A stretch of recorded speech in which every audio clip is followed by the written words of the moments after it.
ದಲಿತ ಸಂಘರ್ಷ ಸಮಿತಿ ಸರ್ವ ಸದಸ್ಯರ ಸಭೆಯು ಹೆಚ್ಡಿಕೋಟೆ ತಾಲೂಕಿನ ಅಂಬೇಡ್ಕರ್ ಭವನದಲ್ಲಿ ನಡೆಯಿತು.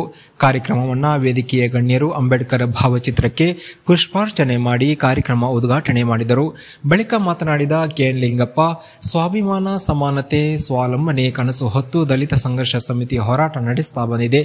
ಪ್ರಸ್ತುತ ವರ್ತಮಾನದ ಪರಿಸ್ಥಿತಿಯಲ್ಲಿ ಸಂಘಟನೆ ಬಲವರ್ಧನೆ ಆಗಬೇಕು ಎಂದು ಕಿವಿ ಮಾತು ಹೇಳಿದರು.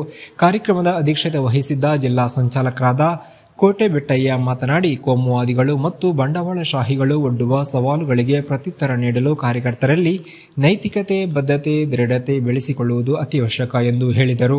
ಇದೇ ಸಂದರ್ಭದಲ್ಲಿ ದಲಿತ ಸಂಘರ್ಷ ಸಮಿತಿಯ ಹೋಬಳಿವಾರು, ತಾಲೂಕುವಾರು ನೂತನ ಪದಾಧಿಕಾರಿಗಳನ್ನು ಆಯ್ಕೆ ಮಾಡಲಾಯಿತು. ಕಾರ್ಯಕ್ರಮದಲ್ಲಿ ಹೆಗ್ಗನೂರು ನಿಂಗರಾಜು, ಆಲಗೂಡು ಶಿವಕುಮಾರ್, ಮುತ್ತು ಸಿದ್ದರಾಜು, ಮಹೇಶ್ ಮಲಾರ, ದಾಸಯ್ಯ ಪುಟ್ಟರಾಜು, ಸೋಮಸುಂದರ್ ಹಾಗೂ ಸುಮಾರು 500ಕ್ಕೂ ಅಧಿಕ ಕಾರ್ಯಕರ್ತರು, ಅಂಬೇಡ್ಕರ್ ಅನುಯಾಯಿಗಳು ಹಾಜರಿದ್ದರು. ವರದಿ ಮಲಾರ ಮಹಾದೇವಸ್ವಾಮಿ. ಆ ಸತ್ಯಾಗ್ರಹ ಮಾಡುತ್ತಿದ್ದಂತ ನಿಮ್ಮವರ ಮೇಲೆ ವಾಹನವನ್ನು ಹರಿಸಿ 4 ಜನ ಕೊಂದು, ಆ ಕೊಂದವ ಮಗ ನನ್ನ ತಂದೆ ಕೇಂದ್ರ ಸರ್ಕಾರದ ಮಂತ್ರಿ ಆಗಿರಬೇಕು. ಅದನ್ನ ಎಲ್ಲಷ್ಟು ಅದನ್ನು ಏನೂ ಮಾಡಲಿಲ್ಲ.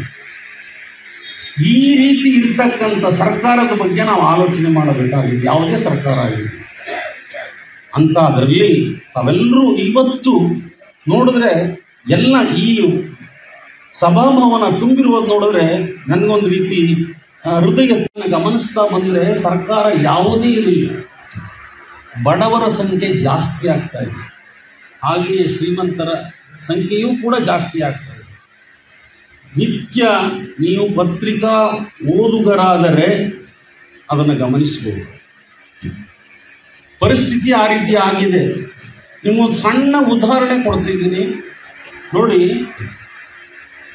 ಈ 9-10 ವರ್ಷಗಳ ಹಿಂದೆ ನಾವೆಲ್ಲರೂ ಕೂಡ, ಬಹುಶಃ ನೀವೆಲ್ಲರೂ ಕೂಡ ಈಗ ಗ್ಯಾಸ್ ಬಳಸ್ತಾ ಇರಬಹುದು.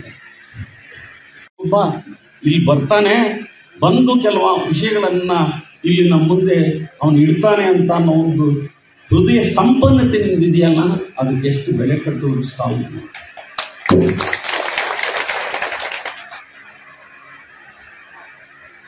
ಇರಲಿ, ನಾನು ಬಂದದ್ದು ಬಹುಶಃ ಯಾರೋ ಪತ್ರಿಕೆಯಲ್ಲಿ ಹಿಂದೆ ಜಾತಿ ಗಣತಿ ಅಂತ ಬರೆದು ಬಿಟ್ರು. ಆದರೂ ವಾಸ್ತವವಾಗಿ ನಾನು ಹೇಳ್ತೀನಿ, ಅದು ಜಾತಿ ಗಣತಿ ಅಲ್ಲ. ಸಂಘ ಸಮಿತಿಯ ಜಿಲ್ಲಾ ಸಂಘಟನಾ ಸಂಚಾಲಕರಾದಂತಹ ಸಂದೀಪ್ ಸ್ವಾಮಿಯವರು ವೇದಿಕೆ ಮೇಲೆ ಬರಬೇಕಾಗಿ ಮನವಿ ಮಾಡಿಕೊಳ್ತಾ, ಹಾಗೆ ದಲಿತ ಸಂಘ ಸಮಿತಿಯ ಜಿಲ್ಲಾ ಕಾರ್ಯದರ್ಶಿಯಾದಂತಹ ಬಿಡಿ ಶಿವಬುದ್ಧಿ ಸರ್ ಅವರು ವೇದಿಕೆ ಮೇಲೆ ಬರಬೇಕಂತ ಮನವಿ ಮಾಡಿಕೊಳ್ತಾ, ಹಾಗೆ ಹೆಗ್ನೂರು ನಿಂಗರಾಜರವರು ಜಿಲ್ಲಾ ಸಂಘಟನಾ ಸಂಚಾಲಕರು ವೇದಿಕೆ ಮೇಲೆ ಬರಬೇಕಂತ ಮನವಿ ಮಾಡಿಕೊಳ್ತಾ